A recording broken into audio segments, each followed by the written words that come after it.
I really wanted to match the vibes of the main male character of this book. That is why I'm wearing black nail polish and a black dress. But unfortunately, for the life of me, I could not find black lipstick. So enjoy my incomplete gender bent cosplay of the villain, even though the dress doesn't even match the era this book is set in. More on that later. Anyways, hi. My name is Pranisha Rizal and I will be talking about Assistant to the Villain, written by Nicole Mehere. I am really sorry if I pronounce that name wrong. Now this goes without saying, but spoilers, obviously. Now if you want to read this book and don't want to be spoiled, read the book first and then come back to this video later. Before I start, I would like to give a brief history on how this book came to be. A few years ago, a creator by the name Nicole uploaded a series on TikTok showing how she would be like if she were the assistant to a morally gray fantasy villain. The series blew up on TikTok. People started eating it up. I was eating it up. And soon enough, people started to request a book to be made, and the creator listened and delivered. She wrote the book, Assistant to the Villain, and here we are. Now you may ask me, hey Pranisha, you said that you watched the series on TikTok before the book came out. Why didn't you read the book? Why did it take you this long to read it? And the answer to that question is, one, I was in like my final 2 years of high school, okay? I could not find the time or the energy in me to read this book. I already had a lot of books in my TBR already, and it's still piled up. And there were also a lot of negative reviews about this book that were going around that turned me off from reading it.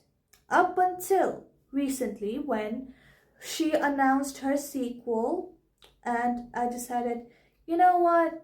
It's time I pick this book up and give it a fair chance. And I did.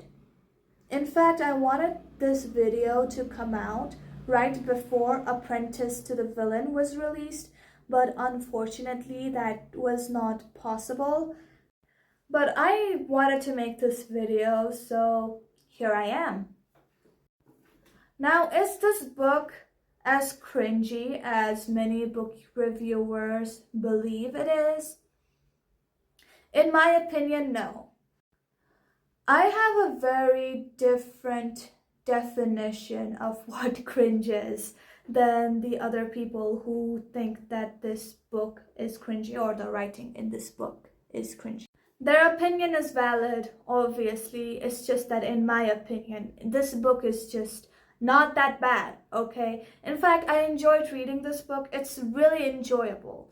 It's not the best thing ever written on the earth, but it's also not the worst, and it's definitely not the cringiest.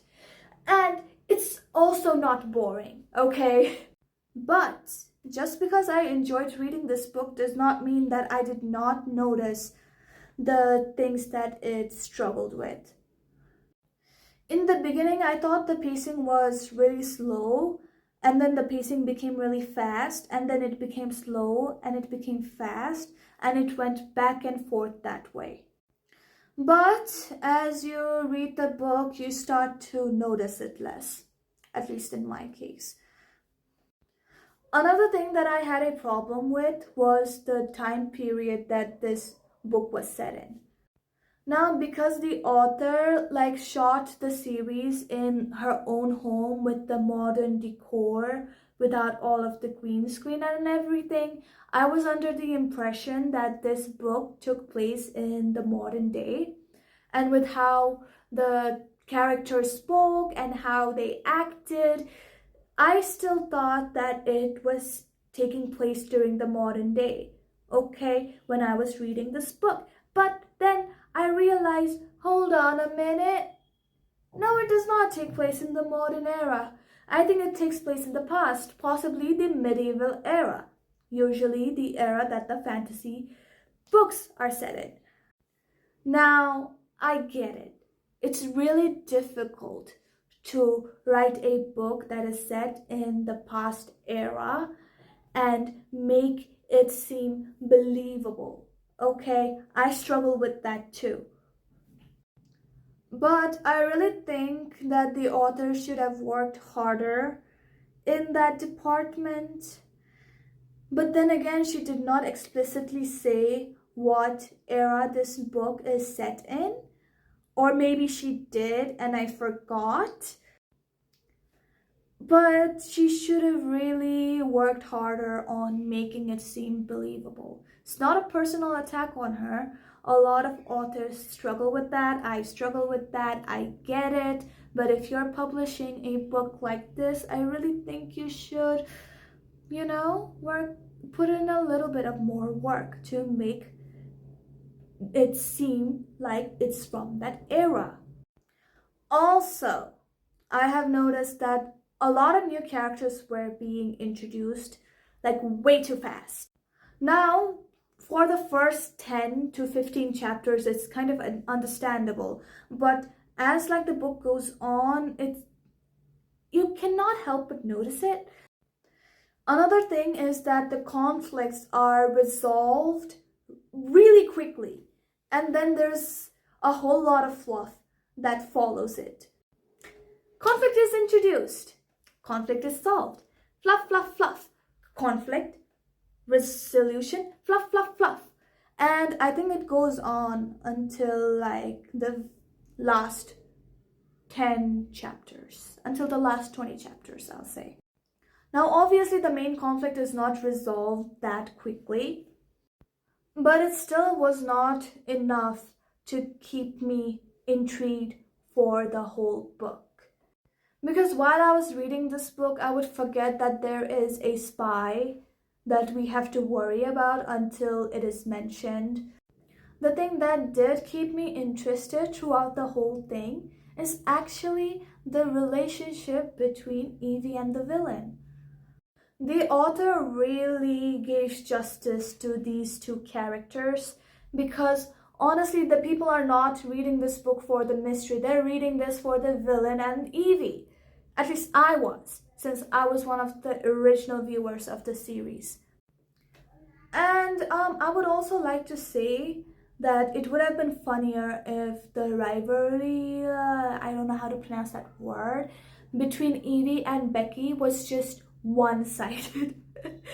It would have been so funny if only Evie hated Becky and then Becky is just a strict rule follower and thinks, nah, Evie's cool. I just hope that she followed the rules a bit more. It would have been so funny, The beef between these two characters in the series was already funny. When I was reading this, at first I thought it's definitely just one-sided. Turns out it's not, which I am kind of disappointed in. But it would have been really funny if it was. If it was just one-sided beef between Evie and Becky. Okay? Also, second thing about the mystery of the spy.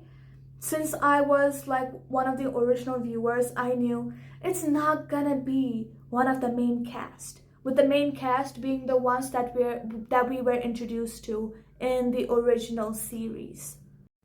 Also, there were a lot of things that were different in the book than it was in the series.